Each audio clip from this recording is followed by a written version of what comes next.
Hello, my name is Shantae, and I will be completing my final assignment for the course regarding what I have learned so far. I want to say first that this class has been amazing. I have learned so much from the textbook, from everything from the assignments. I have learned so much about leadership. Working at Geico has also opened my eyes to a lot of things. While reading the textbook, I've actually been able to even speak to my supervisor regarding some of his approaches that I've seen that I was able to share better ways that he can enhance like his communication style with his team members. So I must say I have been so blessed to be able to have taken this course at the right time. So first I wanted to talk about different communication strategies that can be used. I know that in our textbook we talked about the communication champion, and that's like a person who's grounded in the belief that communication is very crucial to building trust and gaining a commitment to a vision. That's just basically meaning that it's very important for you to talk, to lay things on the line, to get an understanding, to correspond back and forth about ways to enhance an organization, a business, whatever you're doing. Whenever you have a vision, you have to be able to communicate your ideas effectively. There's open communication, and that's where leaders share all types of information across all levels. That is another way to apply communication strategies for interpersonal effectiveness. There's also listening. Listening is very important because if you don't listen, you're not able to get an understanding of what it is that, your teammates or, the people that are under you, your workers are trying to imply to you. And sometimes we can just go off our own ideas instead of just listening to different ideas from different people. I know that there are different leadership theories, and the one that kind of stuck with me was the path goal theory. And that was like where the leader help others to identify and learn behaviors that will lead to successful task accomplishment and organizational rewards according to our textbook.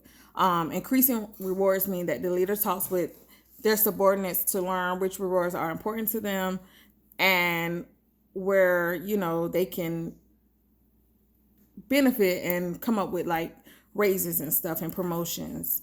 The leadership in this theory is to reach the goal and do it effectively in a positive manner.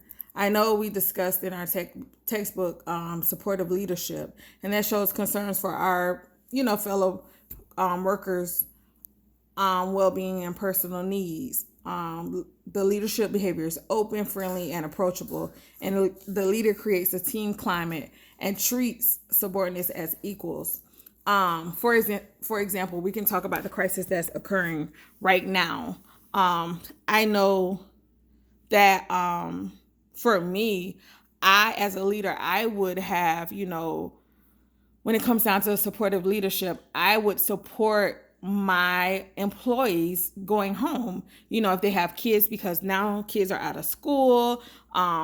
There's people that are being laid off for jobs. There's things that are occurring right now, and people are having to decide between their job and their family. A lot of people don't have the time built up. I know there's liberal leave, there's all types of leave and stuff like that. But as a leader, I would encourage them, hey, you know what? If you have kids, and your kids you don't have a babysitter, and I know that daycares and everything are closed for the safety of these kids, then as a parent, you need to be home. And if you feel like you need to be home, I support you. When you get back, this job will still be here, and you don't have to worry about anything.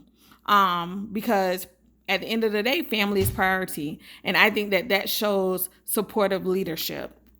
I know that as a leader, you have to be self-aware. You have to understand what's going on. You have to understand, and I know sometimes it's easier said than done. We have to see who we really are and the effects of our patterns and thoughts and behaviors that we have on others. So once we look deep down within ourselves, then that could help us build a foundation on being a better or a great leader. Leadership is just, it's so deep. It's deeper than what we think to be. But at the end of the day, it is accomplishable and you can do it. I know that when it comes to applying ethical leadership and effective communication strategies to promote social responsibility, I believe that that's just engaging and taking all cultures, everybody, not being gender specific, not being race specific, but just being able to do what's right by everybody. Not stereotyping, just doing what's right and communicating with everybody, getting ideas from everybody. Because when everybody puts together their ideas and come together, the sky's the limit. But when we limit ourselves to certain people, certain ideas, certain things that we feel isn't right, sometimes that can limit us in our effectiveness and our ability to achieve great heights. So again, I am very thankful, very happy that I was able to share this video, and very thankful and excited to be going to the next course to learn more so that I can be an effective leader. And once I get into the field of being a public administrator, that I'm able to effectively lead and be a role model to all. Thank you.